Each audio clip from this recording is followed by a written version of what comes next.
करता है, ये सभी लोग ये समझ लें कि ये भागवत मेरी है।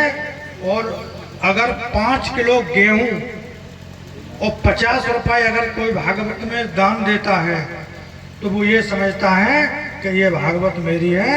ये एक भाव होना चाहिए, धार्मिक भाव होना चाहिए, सामाजिक भाव होना चाहिए। इसी भाव के साथ यहाँ से संकल्प लें कि ये भागवत मेरी है, पूरे गांव की भागवत है। मैं पुनः अपनी वाणी को विराम देता हूँ और एक बार जय जय श्री राधे बोलिए माननीय विधायक जी।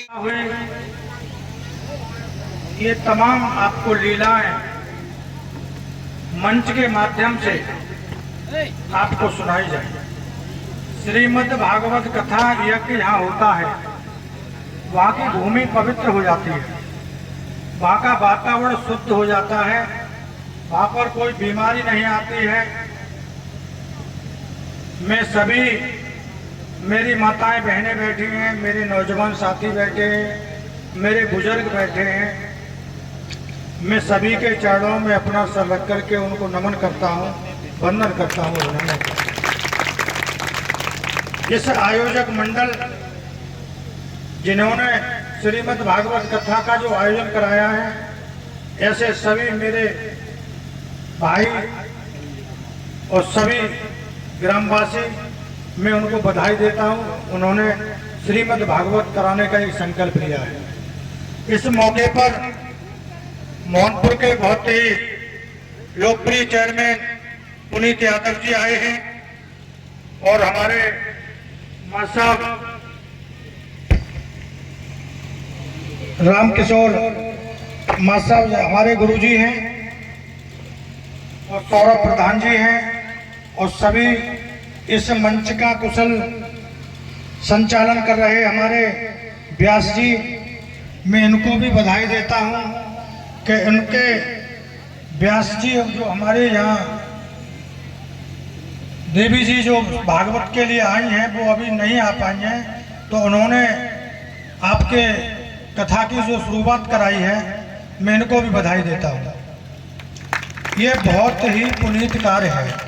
श्रीमद् भागवत कथा यहाँ पर होती है तो उससे गुण अवगुण, ये सारे अवगुण भी हमारे अंदर हैं। जितने गुण हैं उतने ही अवगुण होते हैं।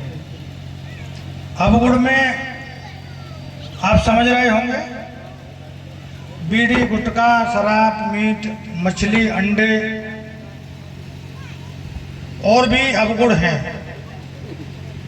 कुछ लोग ऐसे हैं जो हमारी माताएं बहनें बैठी हैं जो कामचोर होते हैं। कामचोर वो गांव में बाग में जाकर के ताश की गड्डी रख करके और कुछ नहीं होता है तो वो जुआ खेलते हैं, वो भी अवगुण है। और बीड़ी पीने का भी अवगुण है, गुटखा खाने का भी अवगुण है। तो इस पुनीत कार्य में आप सभी एक अवगुण यहाँ पर रख दें और ये संकल्प ले लें कि हम गुटखा नहीं खाएंगे, बीड़ी नहीं पिएंगे, शराब नहीं पिएंगे, बाग में जाकर के जुआ नहीं खेलेंगे। ये कोई बड़ी बात नहीं है।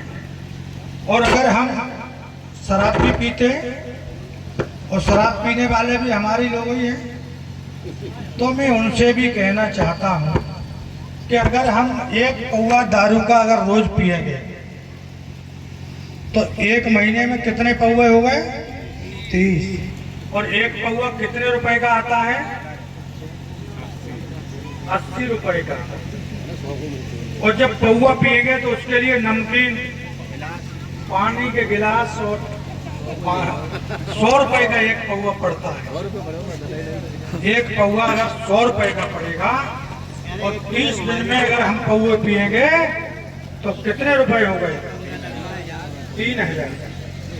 अगर हम ये संकल्प ले लें कि एक पौवा नहीं पिएंगे और अपने बच्चों को अच्छी शिक्षा दिलाएंगे, अच्छे इंग्लिश मीडियम विद्यालय में पढ़ाएंगे, अंग्रेजी कॉन्वेंट विद्यालय में पढ़ाएंगे, तो उस विद्यालय की 3000 रुपए आपके यहाँ मोहनपुर में किसी विद्यालय की फीस नहीं है। क्या है? नहीं।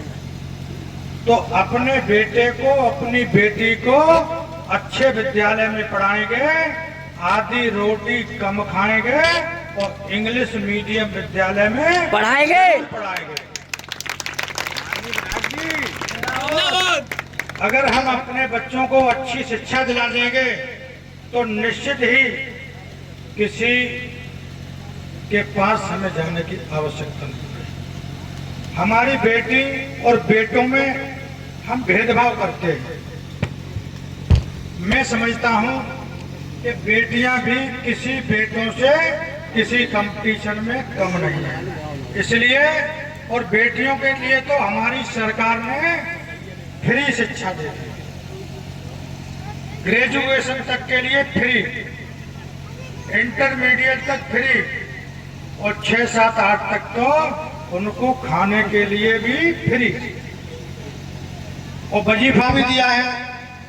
जब इंटर करने के बाद बीए बीएससी में हमारी बेटियां जाती हैं, लड़के नौजवान जाते हैं, आईटीआई में जाते हैं, एडमिशन लेते हैं, तो उनकी जितनी फीस लगती है उससे ज़्यादा उनको स्कॉलरशिप मिलता है, वजीफा मिलता है।